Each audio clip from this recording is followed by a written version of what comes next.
Muito obrigado por ter aceito o convite que lhe fiz e assim voltamos a estar sentados no café a tomar a nossa bica. E já agora de onde virá este termo bica? Há uma historieta que diz que foi na Brasileira do Chiado que nasceu o termo bica, que seria a abreviatura de beba isto com açúcar, B-I-C-A, um incentivo para tomar o café, uma novidade naquela época, mais agradável para os clientes, enquanto lhes criava o hábito e marcava um ritual. Outra versão conta que o nome viria do facto do café ser servido diretamente nas chávenas a partir das torneiras ou das bicas das máquinas onde era feito, porque os clientes consideravam que a passagem intermédia para a cafeteira lhe fazia perder o sabor, tendo o termo sido adotado como sinónimo de um café até hoje, uma bica.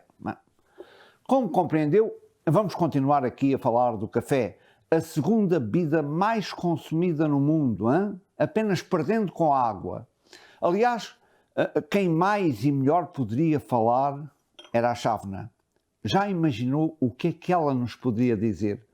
Todos os dias ela recebe no seu interior essa bebida estimulante produzida a partir dos grãos torrados do fruto cafeeiro.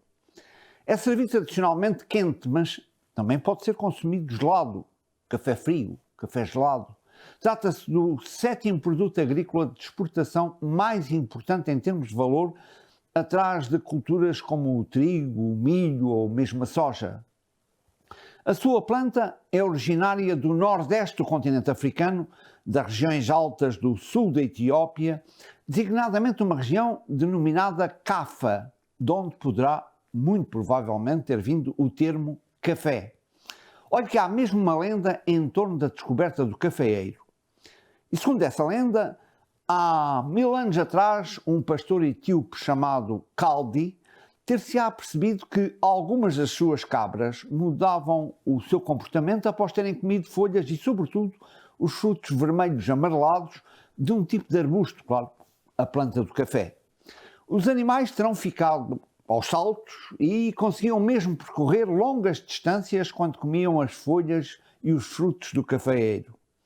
Ele próprio experimentou os frutos e, sentiu-se muito bem disposto e com maior vivacidade. Um monge da região, informado do facto, começou a utilizar uma infusão de frutos para resistir ao sono enquanto orava. É claro que nós estamos aqui a falar de uma lenda.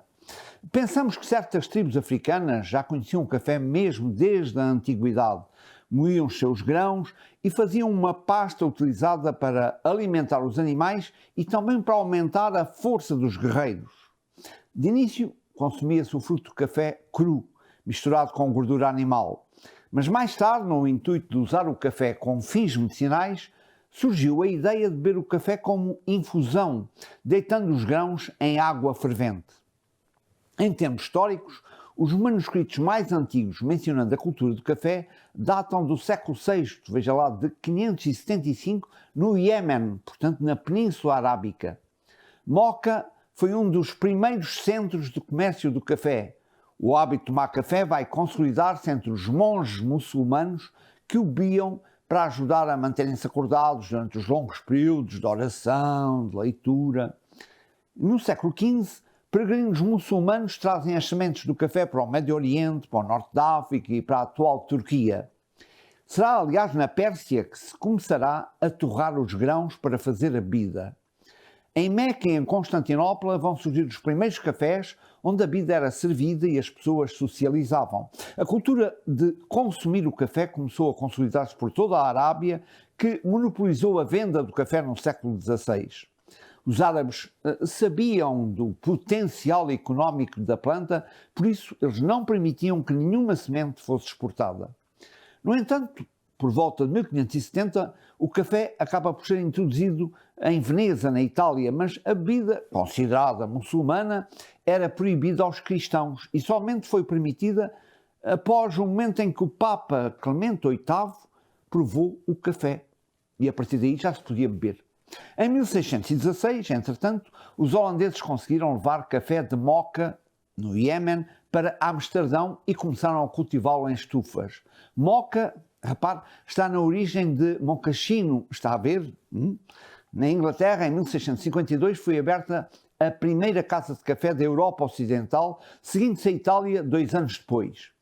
Em 1672, coube a Paris inaugurar a sua primeira casa de café e foi precisamente na França que, pela primeira vez, se adicionou açúcar ao café, o que aconteceu durante o reinado de Luís XIV, a quem terão mesmo oferecido um cafeeiro em 1713. A prática de torrar e moer o café foi-se espalhando pela Europa e várias cafetarias foram abertas em sintonia com a Revolução Científica e o Iluminismo, uma época de mudanças culturais, políticas, sociológicas, e o café, como vimos no último programa, combinava à maravilha com tudo isso. Resumindo, a primeira grande difusão de café está associada à propagação da religião muçulmana, mas a segunda fase está ligada aos descobrimentos e à abertura de novas áreas de produção e de comercialização. Na sua peregrinação pelo mundo, o café chegou à ilha de Java, na atual Indonésia. A Companhia Holandesa das Índias Orientais começou a importar café em larga escala.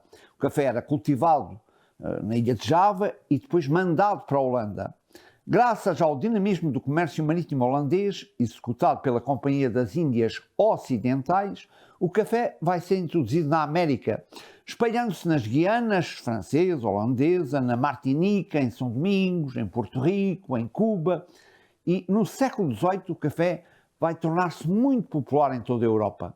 Com plantações espalhadas pelo mundo, os europeus difundiram para sempre aquilo que era o tesouro árabe, enquanto criavam uma demanda de mercado cada vez maior. Começaram a cultivar café na África, no Suriname, em Sumatra, na Indonésia, na Jamaica, entre muitos outros. Na Guiana Holandesa, hoje conhecida sob o nome de Suriname, foram introduzidas plantas que vieram diretamente do Jardim Botânico de Amsterdão.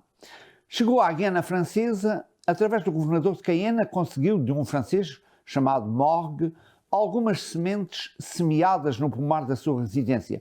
E foi exatamente a partir desse plantio, na Guiana Francesa, que o sargento Francisco de Melo Palheta transportou para o Brasil, para a cidade de Belém do Pará, em 1727, algumas sementes e plantas ainda pequenas. Chama-se isto espionagem.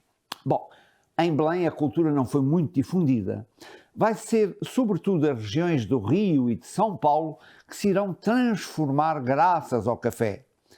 No Brasil, o desenvolvimento da cultura confunde-se, aliás, com a própria história do país, devido à sua grande importância económica e social. Fala-se no ciclo do café. Até o século XVIII, o Brasil passou por diversos ciclos, sei lá, o ciclo do ouro, o ciclo da cana-do-açúcar, e nos séculos XIX e mesmo XX foi a vez do café. Uma das características que o Brasil herdou como colónia portuguesa foram os grandes latifúndios. Como sabe, são fazendas enormes que produzem alguma coisa somente para a exportação. Ora, o negócio do café começou assim a desenvolver-se de tal forma que se tornou no mais importante fonte de receitas do Brasil e de divisas externas durante muitas décadas, isto a partir de 1850. Em 1860, por exemplo, o Brasil correspondia a 60% da produção mundial de café e o Rio de Janeiro correspondia a 90% da produção brasileira. Aliás, o sucesso da produção cafeeira no Rio foi tão grande que derrubou os preços do café no mundo inteiro, popularizando a bebida até então considerada um artigo de luxo. Olha, a imagem que estamos a ver é o Largo do Paço do Rio de Janeiro em princípios do século XIX. A prosperidade do Rio assentou no cultivo do café, que foi introduzido naquela capitania cerca de 1765. O desenvolvimento deste cultivo baseou-se até aos meados do século XIX na força de trabalho escravo. O tráfico negreiro era um dos negócios mais lucrativos da economia brasileira e movimentava muito dinheiro. Era a rota triangular do Atlântico, já ouviu falar, com certeza. Com a proibição do tráfico negreiro, os capitais que antes eram aplicados na compra de escravos foram deslocados para outras atividades. E assim ocorreu um incremento de investimento nas indústrias, nas ferrovias, nos telégrafos, na navegação. E reagindo aos efeitos da extinção do tráfico negreiro, os cultivadores de café recorreram ao tráfico interprovincial e desenvolveram uma política de atração de imigrantes europeus para as suas lavouras. E estes imigrantes são de origem diversa, italianos, franceses, espanhóis, mas sobretudo portugueses. E repare, o Brasil nesta altura já é independente. O café era escoado das fazendas depois de secados nos terreiros do café, no interior do estado de São Paulo, e ia até às estações dos caminhos de ferro, onde eram armazenados em sacas nos armazéns ferroviários e depois embarcados nos comboios e enviados ao Porto de Santos através do caminho de ferro, principalmente através da linha criada pelos ingleses, a São Paulo Railway. Em 1845, o Brasil produz 45% do café mundial. Hoje no Brasil há mais de 8 milhões de empregos ligados ao café e só em 2017 gerou uma receita de cerca de 5,24 bilhões de dólares para aquele país. O Brasil é hoje o maior produtor mundial de café, embora, claro, nos últimos anos tenha de concorrer com outros países da América Latina e da Ásia, sei lá, como a Colômbia, o Vietnã ou a Indonésia. Referência ainda ao facto de Portugal terem implementado o café nas suas antigas colónias, muito particularmente em Cabo Verde e, sobretudo, em Angola, e isto predominantemente durante o Estado Novo. Por outro lado, se hoje não produzimos café, somos, no entanto, reconhecidos internacionalmente pela qualidade das nossas empresas de torrefação. É isto que está na origem de uma recente campanha de promoção internacional do café português, sob o lema Portuguese Coffee, a Blend of Stories, e que teve como cenário, em primeiro lugar, Montreal, há algumas semanas atrás. O tipo de café mais comum, não sei se sabe, é o Arábica, que ocupa cerca de 3/4 da produção mundial e é seguido do Robusta, que tem o dobro da cafeína contida no primeiro. Em Portugal, consomem-se 4,7 kg de café por pessoa por ano. É um valor abaixo do consumo médio no resto da Europa, que é de 6,4 kg por ano. Quer dizer que não somos os que bebemos mais café, só que a nossa bica, a exemplo do expresso italiano, tem mais cafeína e menos água. Já em contrapartida, sabe quem são os maiores consumidores? Exatamente os americanos. O maior consumo é nos Estados Unidos. Bem, poderíamos aqui continuar em amena cavaqueira. O café serve sobretudo para isto, para juntar as pessoas, para as pôr a conversar, para criar amizades, mas o tempo esse não perdoa. Bom, mas não se preocupe, hoje pago eu a bica, está bem? É pois com um acento de amizade que me despeço até ao próximo Palavra Puxa Palavra.